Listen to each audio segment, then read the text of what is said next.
Hi viewers, welcome to Let's Watch channel. நம்ம இந்த வீடியோவில் வெரைட்டிஸ் ஆஃப் பரோட்டா எப்படி பண்ணலான்னு பார்க்க போகிறோம். அதுக்கு தேவையான பொருட்கள் பார்த்தீங்கன்னா மைதா, சீனி, உப்பு, தண்ணி, ரீஃபைண்ட் ஆயில், ஒரு முட்டை, பால்.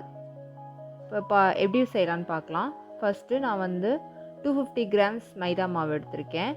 அதில் நீங்கள் 1 டீஸ்பூன் சீனியும் 1/2 டீஸ்பூன் உப்பும் சேர்த்துக்கோங்க. இதோட நம்ம 4 டேபிள் ஸ்பூன் பால் சேர்த்துட்டு ஒரு முட்டையை உடச்சி உள்ளே ஊற்றிங்க.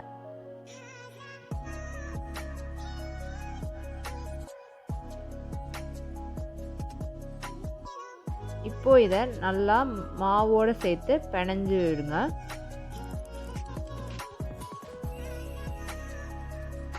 ஸோ பால் முட்டை சேர்க்குறதுலே ஒரு சாஃப்ட்னஸ் கிடைக்கும் மாவுக்கு.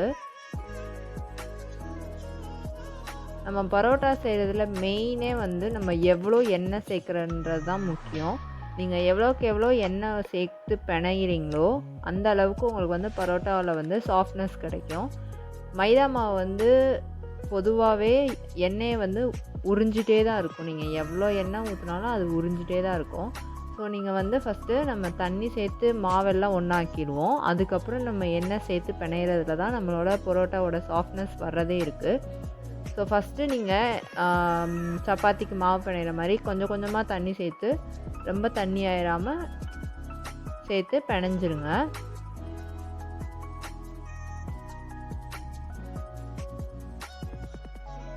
நீங்கள் சப்பாத்திக்கு மாவு பரட்டுற மாதிரி ஒரு பேன்லேயோ பவுல்லையோ போட்டு பிணையாமல் நீங்கள் உங்கள் கிச்சன் ஸ்லாப்பில் இல்லைன்னா ஏதாவது ஒரு டேபிளில் வச்சு பிணைஞ்சிங்கன்னா உங்களுக்கு இன்னும் கம்ஃபர்டபுளாக இருக்கும்.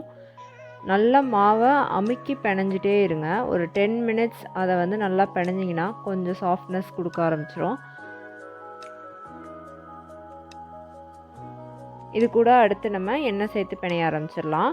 நீங்கள் மைதா மாவில் இப்போ 250 கிராம்ஸ் நான் மைதா மாவு எடுத்திருக்கேன்னா நீங்கள் 200லேருந்து 250 ml நீங்கள் எண்ணெய் சேர்த்து தான் நம்ம பரோட்டா செய்வோம்.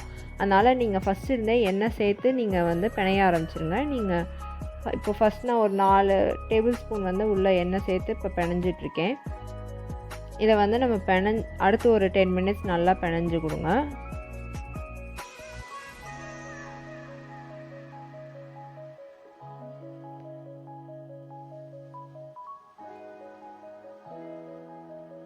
இப்போ டோட்டலாக ஒரு 20 மினிட்ஸ் நம்ம பிணைஞ்சிருக்கோம். இதை நல்லா ஒரு பால் மாதிரி செட் பண்ணி அது மேலே திரும்ப எண்ணெய் ஊற்றி நீங்கள் க்ளோஸ் பண்ணி வச்சுருங்க. மாவு ட்ரை ஆயிடவே கூடாது. நீங்கள் அதை மேலே எண்ணெய் ஊற்றி அதை ஒரு சாஃப்ட்னஸோடய வச்சுருக்கணும். ப்ளஸ் நீங்கள் இதை எவ்வளோ நேரம் ஊற வைக்கிறீங்களோ அவ்வளோ நேரத்தில் அது சாஃப்ட்னஸ் கொடுக்கும். இப்போ ஹோட்டலெல்லாம் பார்த்தீங்கன்னா அவங்க மதியமே மாவு பிணைஞ்சு வச்சுருவாங்க நைட்டு செய்கிற பரோட்டாவுக்கு. ஸோ அது மாதிரி நீங்கள் ஒரு மதியமாகவே மாவு பிணைஞ்சு வச்சுருங்க. ப்ளஸ் அப்படியே விட்டுறாமல் ஒரு 1 hour ஒன்ஸ் நீங்கள் எடுத்து அதை கொஞ்சம் எண்ணெய் தடவி ஒரு பிணைஞ்சு விட்டு அந்த மாதிரி வச்சுட்டே இருங்க. அப்படின்னா இன்னும் நல்லா உங்களுக்கு சாஃப்ட்னஸ் கொடுக்கும்.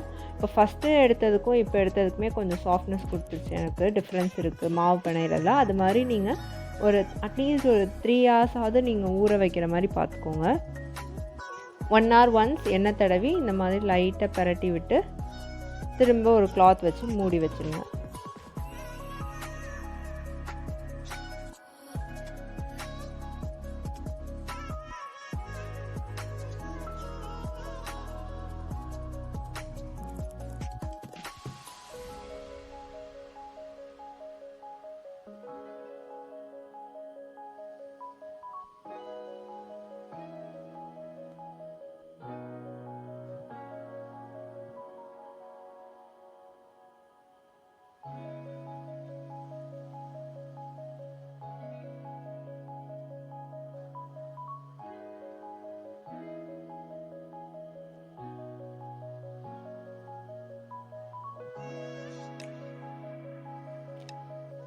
ஸோ நல்லா பிணைஞ்சிட்டோம்.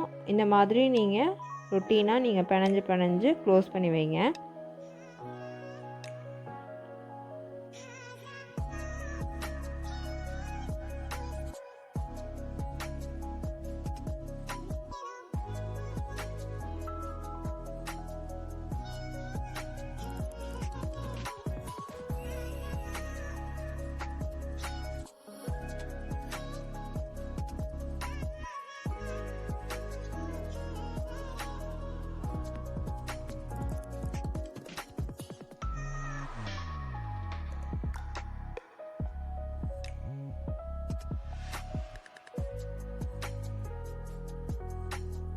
இப்போ பாருங்கள், நான் வந்து 4 hours கழித்து எடுக்கிறேன். மாவு பாருங்கள், ஃபஸ்ட்டு இருந்ததுக்கும் இப்போ இருந்ததுக்கும் எவ்வளோ சாஃப்ட்னஸ் கொடுத்துருக்குன்னு. ஸோ இப்போ நம்ம இதை வந்து பார்ட்டாக பிரிச்சுட்டு நம்ம வந்து செப்பரேட் பண்ணி பரோட்டா செய்ய ஆரம்பிச்சிடலாம்.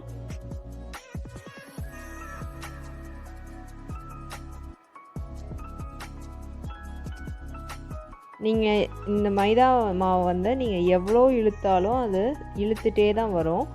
அதனால் நீங்கள் நல்லா அதை வந்து ஸ்ப்ரெட் பண்ணி விட்டுட்டு நீங்கள் வந்து இதை கட் பண்ணிடுங்க, ஈவனாக கட் பண்ணிடுங்க. நம்ம கையில் பிக்கிறதுனா நீங்கள் ப்ராக்டிஸ் இருந்துச்சுன்னா நமக்கு பிக்க வரும், இல்லைனா நீங்கள் கத்தி வச்சு கட் பண்ணிடுங்க. இந்த மாதிரி பீசஸ் போட்டுக்கோங்க ஈவனாக.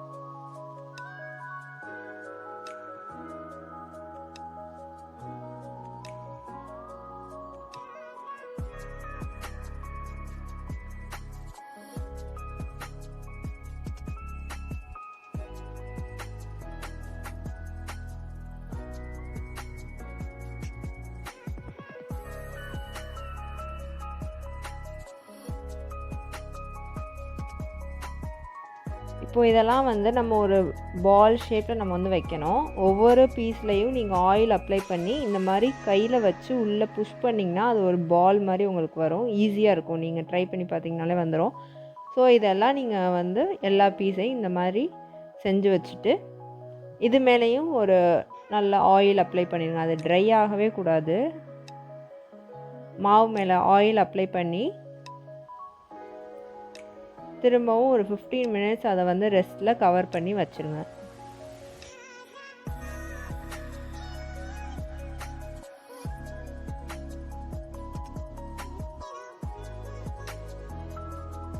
இப்போ 15 minutesக்கு அப்புறம் நம்ம எடுப்போம். இப்போ நம்ம பரோட்டா செய்ய ஆரம்பிச்சலாம். ஃபஸ்ட் நம்ம வந்து இதை நல்லா நீங்கள் வந்து எவ்வளோ விரிக்க முடியுமோ அவ்வளோ விரிக்கணும் பரோட்டா செய்கிறதுக்கு.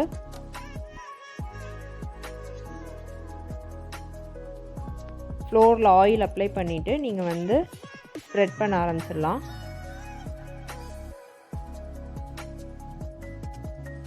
நீங்கள் இது மேலே ஆயில் அப்ளை பண்ணி நீங்கள் வந்து விரிச்சிங்கன்னா உங்களுக்கு வந்து நல்லா விரியும். ப்ளஸ் விரிக்கும் போது கிழிஞ்சிருச்சு அப்படின்னு நீங்கள் வந்து எதுவும் நினைக்க வேணாம். அது வந்து நம்ம பரோட்டா செய்யும் போது அது ஒன்றுமே இல்லை.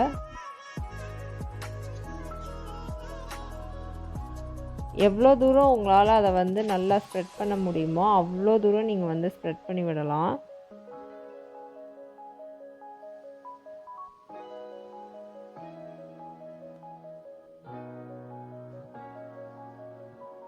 ஃபஸ்ட்டு வந்து இப்படி ஸ்ப்ரெட் பண்ணிட்டு இந்த மாதிரி நீங்கள் அப்படியே எடுத்திங்கன்னா லேயர் அப்படியே வந்துடும். நீங்கள் அதை வந்து சுற்றி வச்சுருங்க. இது ஒன் டைப் ஆஃப் ஃபோல்டிங். இது இந்த மாதிரியும் பண்ணலாம். இன்னொரு மெத்தட் என்னென்னா, நீங்கள் வந்து சேம் எல்லாத்தையும் ஸ்ப்ரெட் பண்ணி விட்டுட்டு நம்ம விசிறி செய்கிற மாதிரி, பேப்பரில் விசிறி செய்கிற மாதிரி ஃப்ரண்ட் அண்ட் பேக் நீங்கள் வந்து மடித்து விடணும். இது எல்லாத்துக்குமே நீங்கள் ஃபஸ்ட்டு ஃப்ளோர்லேயும் எண்ணெய் தடவணும், அந்த நீங்கள் மைதா மாவு அந்த இது மேலேயும் எண்ணெய் தடவணும். நீங்கள் எண்ணெய் தடவி செய்கிறதுல தான் இருக்குது.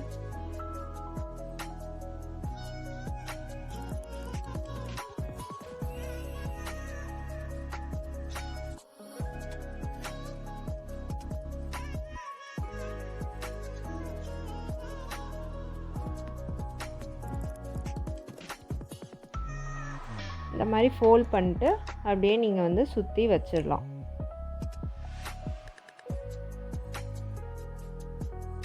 இந்த மாதிரி நீங்கள் ரெடி பண்ணி வச்சுக்கோங்க. நீங்கள் பரோட்டா செய்ய போகிறீங்க, நார்மல் பரோட்டா. இது வந்து நார்மல் பரோட்டாவுக்கு இந்த மாதிரி எல்லாத்தையும் நீங்கள் சுற்றி வச்சுட்டு அடுத்து வந்து நீங்கள் உங்கள் உள்ளங்கையை வச்சு இப்படி லைட்டாக அப்படியே நல்லா ப்ரெஸ் பண்ணி விட்டிங்கனாலே போதும். ரொம்ப தின்னாகவும் ஆக்கிடாமல் பார்த்துக்கோங்க. இந்த மாதிரி ப்ரெஸ் பண்ணிங்கன்னா உங்களுக்கு வந்து பரோட்டா ஷேப்பில் வந்துடும்.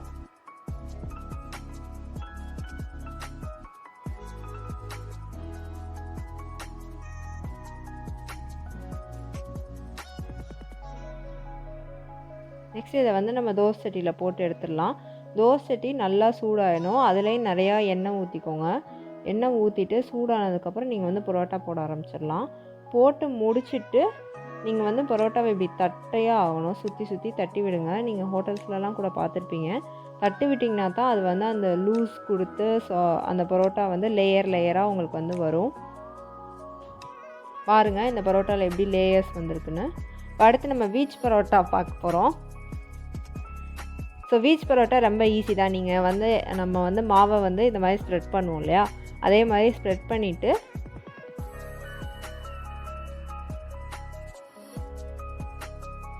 அதை வந்து 4 சைடே நீங்கள் வந்து மடித்து விட்டுருங்க. மடித்து விட்டிங்கன்னா அது வந்து நம்ம தோசை சட்டியில் போட்டோன்னா அது வந்து வீச் பரோட்டா.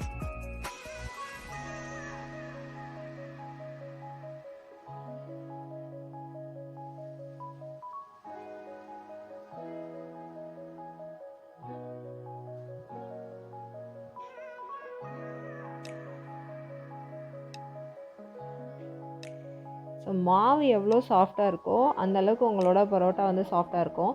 இப்போ பாருங்கள் நம்ம தோசை சட்டியில் போட்டோன்னா அதில் வந்து அந்த ஏர் பபுள்ஸ் ஃபார்ம் ஆகுது. ஸோ அதுவே வந்து ஒரு நல்ல ஒரு இது, நம்ம மாவு வந்து கரெக்டான இதில் எடுத்திருக்கோம், பரோட்டா வந்து கரெக்டான இதில் வரும் அப்படின்னு நம்ம தெரிஞ்சுக்கலாம்.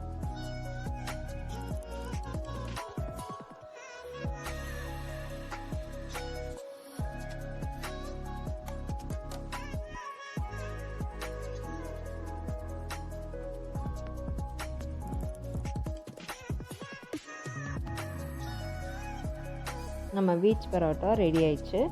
அடுத்து வந்து முட்டை வீச் பரோட்டா. சேம் ப்ராசஸ் தான் இதுவும். நம்ம நல்லா ஸ்ப்ரெட் பண்ணி விட்டுட்டு இதை வந்து டைரெக்டாக நம்ம அப்படியே வந்து தோசை சட்டியில் போட்டுடலாம்.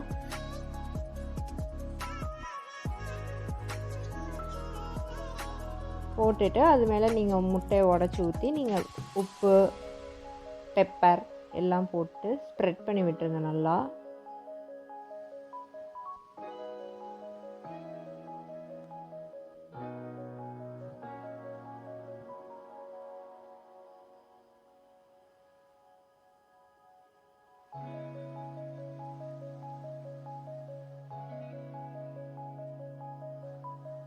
காரத்துக்கு ஏற்ற மாதிரி பெப்பர் சேர்த்துட்டு இதை வந்து இப்போ மடித்து விட்டுறலாம்.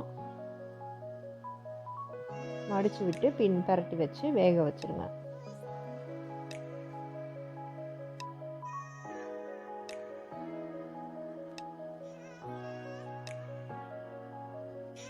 நம்ம டேஸ்டான முட்டை வீச் பரோட்டா ரெடி ஆயிடுச்சு.